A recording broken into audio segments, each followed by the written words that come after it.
கொடைக்கானலில் கோடை விழாவின் முக்கிய நிகழ்வான 23வது நாய்கள் கண்காட்சி நடைபெற்றது.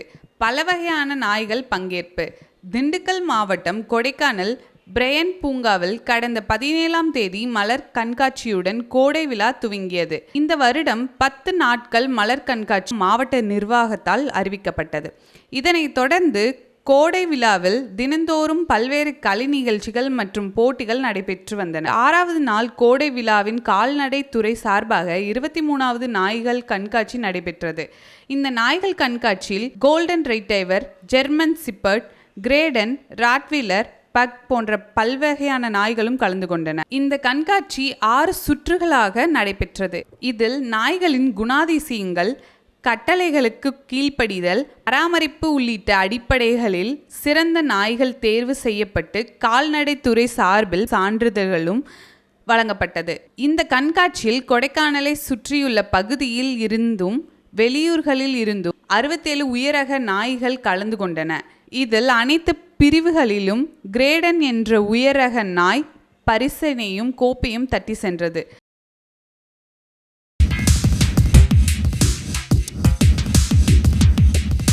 திண்டுக்கல் மலைக்கோட்டை அடிவாரத்தில் அமைந்துள்ள கோட்டை கேணியில் அபிராமி அம்மன் திருக்கோவில் சார்பாக தெப்பத்தேரோட்டம் வெகு விமர்சையாக நடைபெற்றது. திண்டுக்கல் மாநகரில் மத்தியில் அபிராமி அம்மன் உடனுறை பத்மகீஸ்வரர் மற்றும் ஞானாம்பிகை உடனுறை காளகஸ்தீஸ்வரர் திருக்கோவில் அமைந்துள்ளது. வைகாசி விசாகத்தை முன்னிட்டு இந்த அபிராமி அம்மன் கோவில் சார்பாக தெப்பத் திருவிழா கோலாகலமாக நடைபெற்றது. திண்டுக்கல்லில் அமைந்துள்ள வரலாற்று சிறப்புமிக்க மலைக்கோட்டை அடிவாரத்தில் உள்ள கோட்டை கேணியில் 1970ஆம் ஆண்டிற்கு பிறகு 54 வருடங்கள் கழித்து கோட்டை கேணி தெப்பத் திருவிழா நடைபெற்றது குறிப்பிடத்தக்கது. இதனை ஒட்டி மலர்களால் அலங்கரிக்கப்பட்ட வண்ண மின்விளக்குகள் பொருத்தப்பட்ட ரதத்தின் பத்மகீஸ்வரர் சமேதர் அபிராமி அம்மன் எழுந்தருளி தெப்பத்தேரில் வலம் வந்தனர். சிறப்பாக கோவிலில் தலைமை குருக்கள் அலங்காரம் செய்து மலர் மாலைகள் சூட்டி தெப்பத்தின் ரத உற்சவம் நடைபெற்றது. மலை அடிவார தெப்பத்தின் இருபுறமும் எதிரெதிராக பக்தர்கள் நின்று வடம் பிடித்து மலர் தேரை இழுத்தனர். தெப்பத்தின் அமைக்கப்பட்ட தேரானது மின்னொளியில் அசைந்து சென்றது. காண்போரின் கண்களுக்கு விருந்தாக அமைந்தது.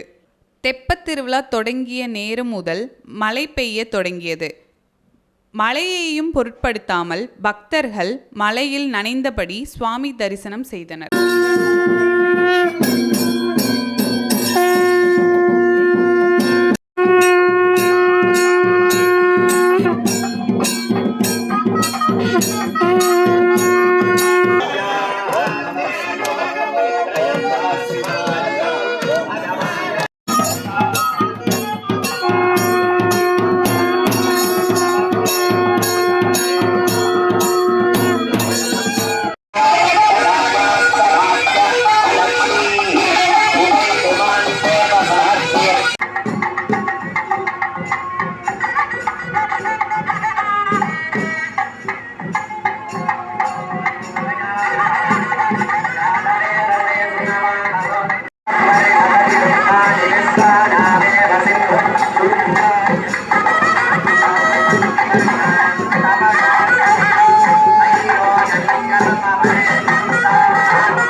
திண்டுக்கல் தாடிக்கொம்பு அருகில் மரவுப்பட்டி புதூர் புனித சலேத் மாதா திருத்தலத்தின் 139ஆம் ஆண்டு திருவிழா நடைபெற்றது. இதில் 100க்கும் மேற்பட்ட ஆண்களும் பெண்களும் முழங்காலிட்டு மெழுகுவர்த்தி ஏந்தி நேர்த்திக்கடன் செய்தனர். திண்டுக்கல் தாடிக்கொம்பு அருகில் உள்ள மரவப்பட்டி புதூரில் பழமையான புனித சலேத் மாதா திருத்தலம் அமைந்துள்ளது. திருத்தலத்தின் ஆண்டு திருவிழா கடந்த 13ஆம் தேதி நவநாள் நிகழ்ச்சியுடன் தொடங்கியது. ஒவ்வொரு நாள் மாலையும் புனித சலேத் மாதாவின் திருவுருவம் தாங்கிய கொடி மற்றும் புனித சலேத் மாதா மின்ரதம் போன்றவை ஜெபமாலை ஊர்வலத்துடன் நடைபெற்று நவநாள் திருப்பலி நிறைவேற்றப்பட்டது. புனித சலேத் மாதா திருவிழா கொடியேற்று விழா ஞாயிற்றுக்கிழமை நடைபெற்றது. கொடியேற்று விழா திருப்பலி கிழக்கு மாரம்பாடி பங்குத்தந்தை லியோ ஜோசப் தலைமையில் கூட்டுப்பாடல் திருப்பலி நடைபெற்றது. இதனைத் தொடர்ந்து புனித சலேத் மாதா திருவுருவம் தாங்கிய கொடியுடன் ஜெபமாலை ஊர்வலம் நடத்தப்பட்டு ஆடம்பர கொடியேற்றம் நடைபெற்றது. தொடர்ந்து திங்கட்கிழமை இரவு திருவிழா நடைபெற்றது. மரவப்பட்டி பங்குத்தந்தை சுரேஷ் சகாயராஜ் தலைமையில் பெருவிழா கூட்டு திருப்பலி நடைபெற்றது. இதன் பின்னர் புனித சலேத் மாதா உள்ளிட்ட புனிதர்களின் சுரூபங்கள் வைக்கப்பட்ட மின்ரத ஊர்வலம் மற்றும் வான வேடிக்கை நடைபெற்றது. புனித சலேத் மாதா உள்ளிட்ட புனிதர்களின் சொரூபங்கள் ஏற்றப்பட்ட பகல் பெரிய தேர் பவனி நடைபெற்றது. தேர் பவனியின் இறுதியில் புனித சலேத் மாதா சொரூபம் தாங்கிய சப்பரம் புனித சலேத் மாதா திருத்தலம் முன்பாக நிலைநிறுத்தப்பட்டது. இதனைத் தொடர்ந்து திருவிழாவின் முக்கிய நிகழ்வாக ஏராளமான ஆண்களும் பெண்களும் கையில் மெழுகுவர்த்தி ஏந்தியபடி முழங்காலிட்டு சுற்றி வந்து நேர்த்திக்கடன் செய்திருந்தனர். சிலர் பக்தர்கள் சப்பரத்தை சுற்றி அங்கப்பிரதட்சணம் செய்தனர். பக்தர்கள் தங்கள் வேண்டுதலுக்கு ஏற்ப 3 முதல் 9 சுற்று வரை சப்பரத்தை சுற்றி வந்தனர். திருவிழா ஏற்பாடுகளை ஊர் பெரிய தனக்காரர்கள் மற்றும் பொதுமக்கள் சிறப்பாக செய்திருந்தனர்.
பழனி அருள்மிகு பெரியநாயகி அம்மன் கோவிலில் வைகாசி விசாக பெருவிழாவை முன்னிட்டு திருக்கல்யாணம் நடைபெற்றது.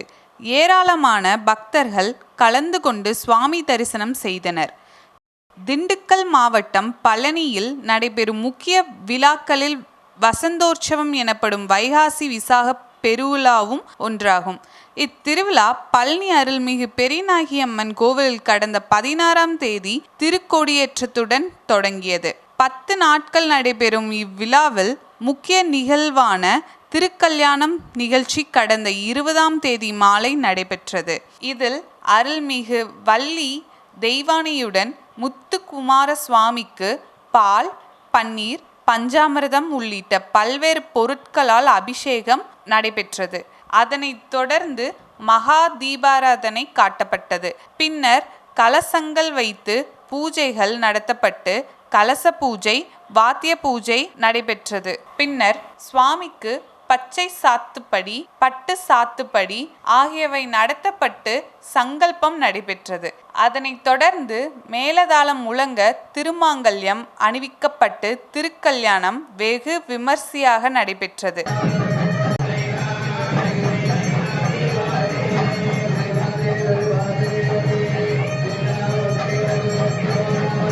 பின்னர் பக்தர்களுக்கு மங்கள பிரசாதங்கள், சர்க்கரை பொங்கல், எலுமிச்சை சாதம் ஆகியன வழங்கப்பட்டது. 22ஆம் தேதி மாலை வைகாசி விசாக திருத்தேரோட்டம் வெகு விமர்சையாக நடைபெற்றது.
இந்நிகழ்ச்சியை திருக்கோவில் நிர்வாகத்தினர் சிறப்பான முறையில் ஏற்பாடு செய்திருந்தனர்.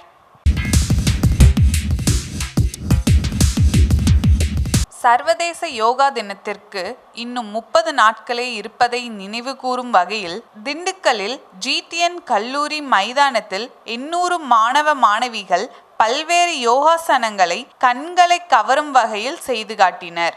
ஆண்டுதோறும் ஜூன் 21 சர்வதேச யோகா தினம் கொண்டாடப்பட்டு வருகிறது. இதற்கு இன்னும் 30 நாட்களே இருப்பதை நினைவுகூரும் வகையில் திண்டுக்கல் GTN கல்லூரியில் திண்டுக்கல் மாவட்டத்தைச் சேர்ந்த பல்வேறு கல்லூரிகளில் இருந்து 800க்கும் மேற்பட்ட மாணவ மாணவிகள் பங்கேற்க யோகா நிகழ்ச்சி நடைபெற்றது. திண்டுக்கல் GTN கல்லூரியின் நேச்சுரோபதி மற்றும் யோகா அறிவியல் ஆராய்ச்சி மையம் மற்றும் மொரார்ஜி தேசாய் தேசிய யோகா இன்ஸ்டிடியூட் ஆகியவை இணைந்து சர்வதேச யோகா தினமான ஜூன் 21 இன்னும் 30 நாட்கள் இருப்பதை நினைவுகூரும் வகையில் GTN கல்லூரி மைதானத்தில் மாணவ மாணவிகள் மிக பிரம்மாண்டமாக ஒன்று கூடி பல்வேறு யோகாசனங்கள் செய்து காட்டினர். மாவட்ட இளைஞர் நலம் மற்றும் விளையாட்டுத்துறை அலுவலர் சிவா சிறப்பு விருந்தினராக கலந்து கொண்டார். GTN கல்வி குழுமத்தின் சேர்மன் ரத்தினம், நிர்வாக இயக்குனர் துரை உள்ளிட்டோர் பங்கேற்ற இந்நிகழ்ச்சியில் விர்சாசனம், தடசாசனம் ஆகிய பல்வேறு யோகாக்களை மாணவ மாணவிகள் செய்து காட்டினர். இந்நிகழ்ச்சிக்கான ஏற்பாடுகளை GTN medical college of naturopathy and yogic science research centre முதல்வர் தீபா சிறப்பாக செய்திருந்தார்.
ரவுண்ட் ரோட் பகுதியில் மத நல்லிணக்க மீனாட்சி சுந்தரேஸ்வரர் திருக்கல்யாணம் நடைபெற்றது. இதில் இஸ்லாமியர்கள் பங்கேற்று மணப்பெண் வீட்டார் சார்பாக 21 வகையான சீர்வரிசைகளை வழங்கி சிறப்பித்தனர். திண்டுக்கல் ரவுண்ட் ரோட் புதூர் ஸ்ரீ சக்தி சந்தான கணேசர் திருக்கோவிலில் கடந்த ஆண்டு கும்பாபிஷேகம் நடைபெற்றது.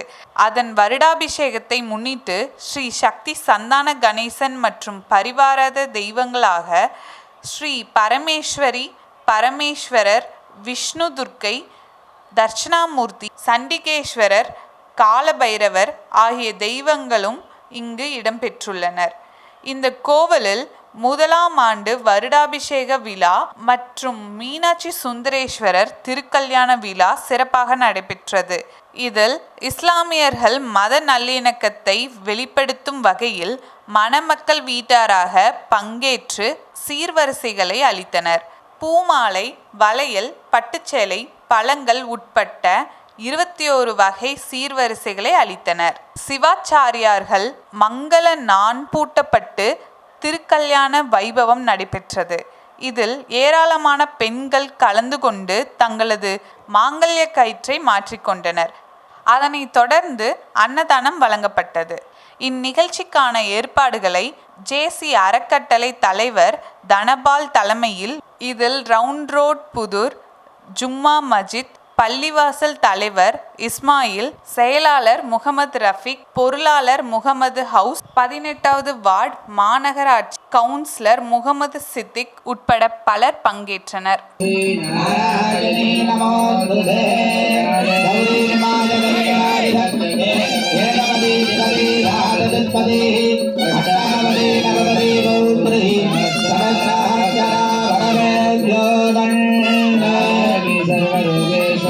परमेश्वरी रूपेण संस्थिता नमस्ते नमस्ते नमस्ते नमो नमः मंगलधारणं उपस्पदामि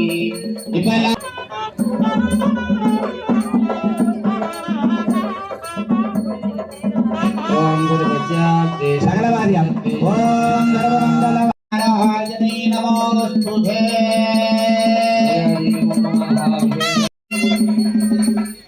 இப்பொழுது மகா பூர்ணாவதியானது ரவுண்ட் ரோட் புதூர் சக்தி சந்தான கணேசர் கோயிலின் வருடாபிஷேகமும் மீனாட்சி திருக்கல்யாணமும் நடைபெறுகிறது.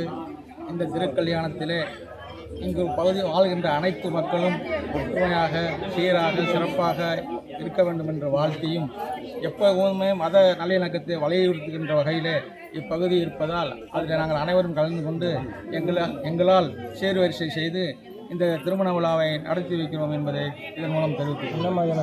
இன்றைய தினம் நமது ரவுண்ட் ரோடு புதூர் பகுதியில் எழுந்தருளியுள்ள அருள்மிகு சக்தி சந்தான கணேசர் திருக்கோவிலில் வருடாபிஷேகமும்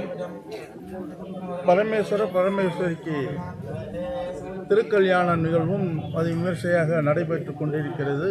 இவ்வேளையில் பல்லாண்டு காலமாக இஸ்லாமியரும் இந்துக்களும் ஒற்றுமையாக உள்ள இந்த பகுதி என்பதை நிரூபிப்பதற்காகவும் உலகுக்கு தெரிவிப்பதற்காகவும் அனைத்து சமுதாயம் சேர்ந்து இந்த விழாவை நடத்துகிறோம் என்பதை பெருமையுடன் தெரிவித்துக் கொள்கிறோம்.